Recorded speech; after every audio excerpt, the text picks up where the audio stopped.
Welcome to Security Risk Issues of New Aircraft Technology Systems. I'm Sonja Westbrook, CIO. The issue, threats and exposure related to the new aircraft.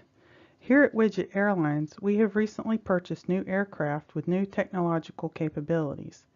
These include the ability to connect the aircraft via multiple connections including wireless, cellular, and satellite to various groups. Some aircraft types have had these technologies. What is new and a potential risk is that these technologies are now connected to the cockpit systems and they will transmit data both on the ground and in the air.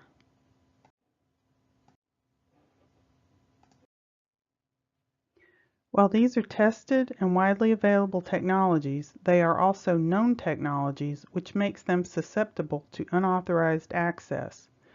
All new technologies must go through approval from the Federal Aviation Administration, or FAA, which takes time.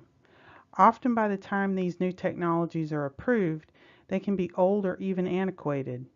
The longer a new technology is in use, the more likely that the vulnerabilities have been exploited. What is the security risk to the aircraft if one of these systems is breached?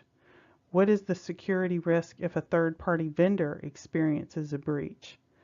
Could a breach result in a critical event involving aircraft and passengers? Types of connections: cellular, satellite, and Wi-Fi. The new aircraft in multiple types are approved for the addition of cellular, satellite, and Wi-Fi connections that will be accessible to the airline, the manufacturer, and other vendors.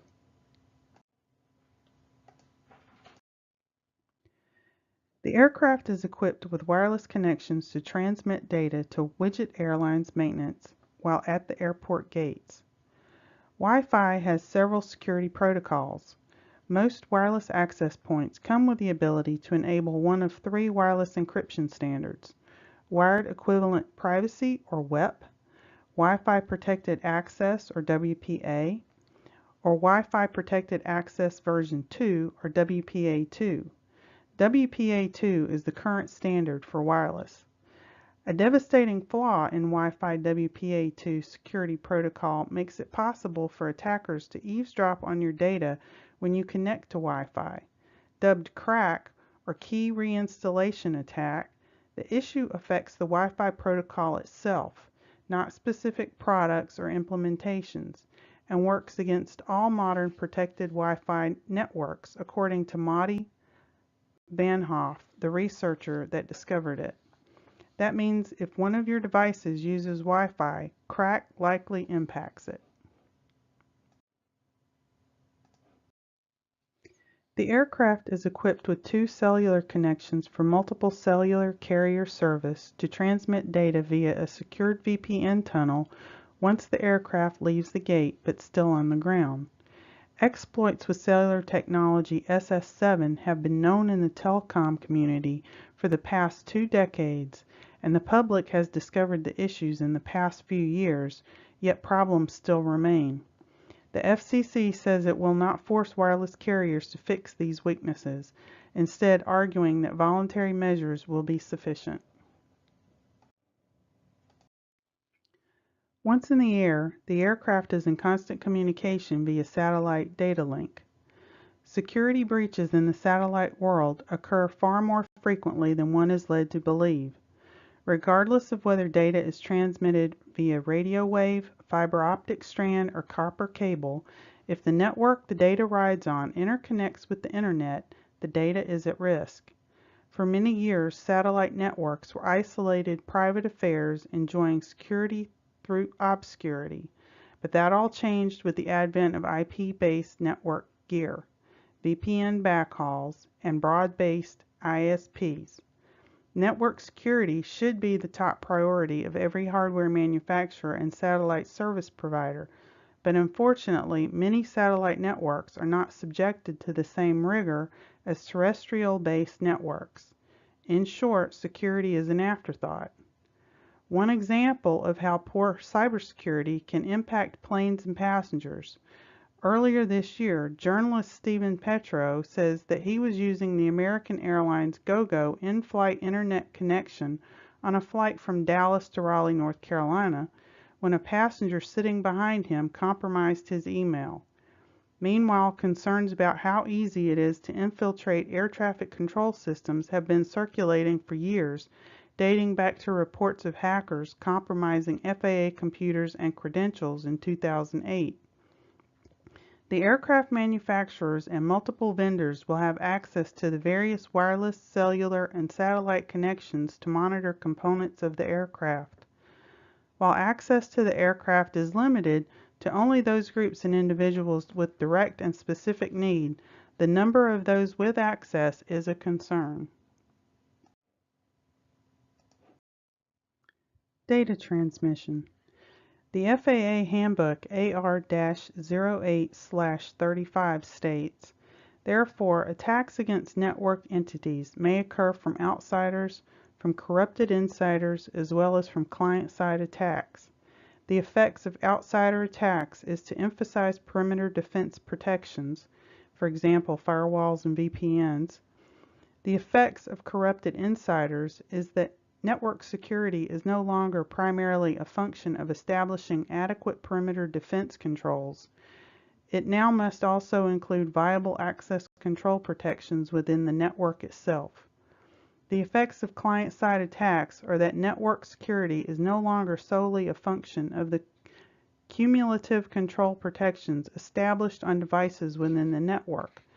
It is now also reliant upon the appropriate activities of every human using those network resources. While filtering services located at the perimeter defense firewall can and do combat client-side attacks, new attacks are continually being devised that perimeter defense filtering systems must be updated to identify and eliminate. Consequently, there is often a vulnerability window between when a new attack type has been devised and when the protection against that new attack has been deployed. For this reason, defense against client-side attacks heavily relies upon end-user education and can be circumvented by end-user mistakes. Security professionals have a unique responsibility to detect, counter, and respond to cyber attacks. This job becomes increasingly more challenging when threats come from within the organization from trusted and authorized users. It is often difficult to determine when users are simply doing their job function or actually doing something illegal or unethical. The Insider Threat 2018 report found that both regular employees and privileged IT users pose the biggest insider security risk to organizations, followed by contractors. Recent surveys conducted by CSO Magazine in collaboration with the U.S. Secret Service, the Software Engineering Institute's CERT program at Carnegie Mellon University, and Deloitte found that the percentage of outsider attacks is almost twice that of insider attacks over the last 6 years. However, it was found that the financial impact and the extent of damage these outsider and insider attacks had on the organization are almost the same. This demonstrates the severe impact insider attacks can have on organizations. Another recent survey conducted by Imperva in 2010 has shown that data breaches due to insider attacks count for 32% of all data breaches. Data breaches resulting from outsider attacks account for 29%, further demonstrating that insider threat problem needs to be seriously addressed. What happens in the event of a compromised account at any source? Hackers look for and target the weakest link in network security against which to launch a brute force attack. In most cases, it is typically a smaller IT network of subcontractors and other vendors who have connectivity to client systems through VPNs. So how do the hackers get in? In one case, investigators found an odd digital file in a computer at an engineering workstation that looked like a legitimate part of the controllers, but was designed to sabotage the system. Investigators will not say how it got there, but they do not believe it was an inside job. This was the first time these systems were sabotaged remotely. What is the procedure following an event? First, establish priorities. The top priority often is protecting the confidentiality of information. Identify and rank the priorities, including the need to notify clients, malpractice carrier, and the cyber risk insurer. Second, be ready to investigate. To respond appropriately, we must understand the nature and extent of the cyber attack or breach. The IT department should have sufficient knowledge of forensic investigation to isolate the problem. It is important to remember that non-IT staff may be the first to discover a cyber incident.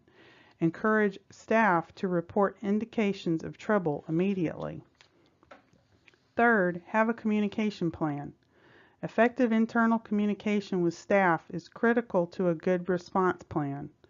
External communication is equally important, including with outside IT consultants and other service providers. The top priority often is protecting the confidentiality of client information. Identify and rank priorities. Fourth, be prepared to make decisions about containing the damage. Certain staff members should have the authority to lock down accounts, change passwords, and determine which part of the computer system should be shut down or isolated when it is safe to restore operations. Fifth, we should be prepared to resolve the incident by identifying and correcting all the breach points and eliminating any malware or other intrusion mechanisms. Finally, analyze the incident and the effectiveness of our response. While each organization, airline, manufacturer, or vendor may have a written procedure of how to deal with an internal data or account breach, a procedure needs to be created for how to respond and notify each organization within the community. Who is notified and when? The General Data Protection Regulation, or GDPR, comes into force on May 25, 2018.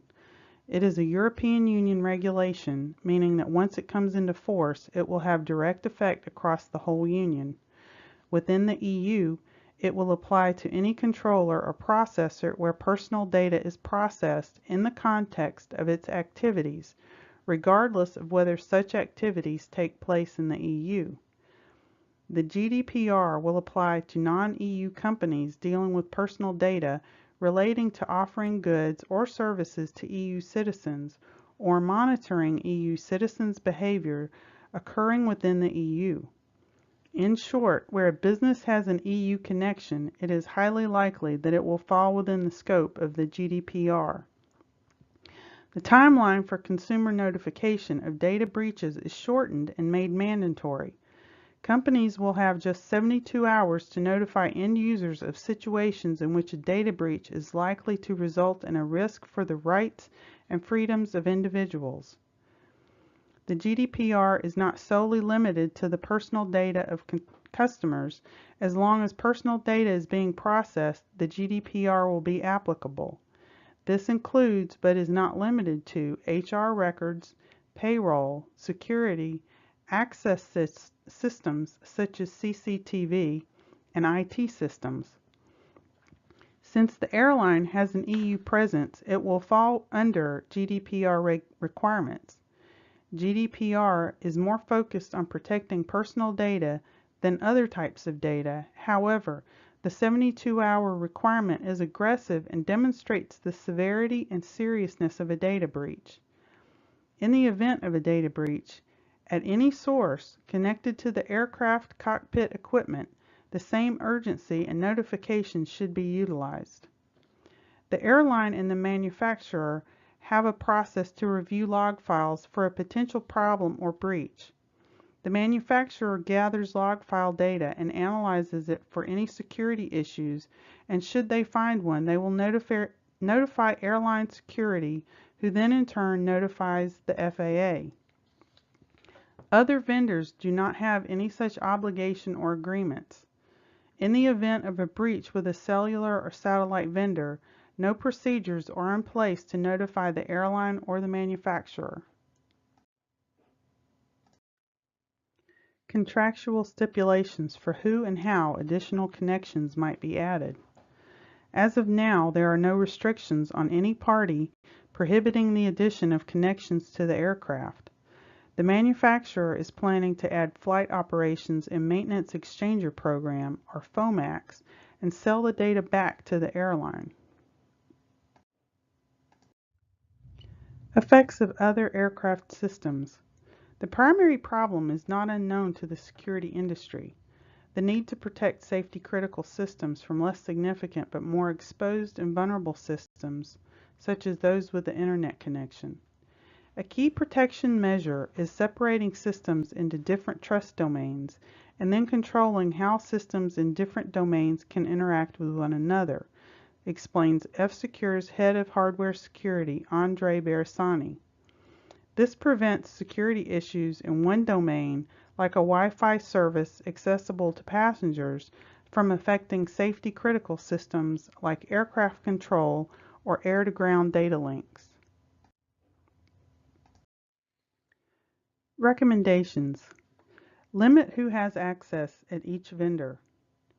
Create and staff a committee of representatives from all vendors, manufacturers, and airline to function as a response team to communicate any event. Conduct regular audits of all user access accounts and log files. Investigate viability of using VM connections rather than direct access. Conclusion: there are some areas of security that need immediate attention. All those parties connecting to the aircraft need to have restrictions on what and who can connect. Most critical is a notification procedure for all affected parties in the event of any breach. As we have seen, a breach at an off-site vendor can lead to a major breach along the data stream. With so many people at such large organizations, communication is critical to a secure environment and the overall safety of the aircraft and passengers. Our goal is to provide a safe experience for all our customers without unnecessary delays or additional costs. Thank you for your time and attention.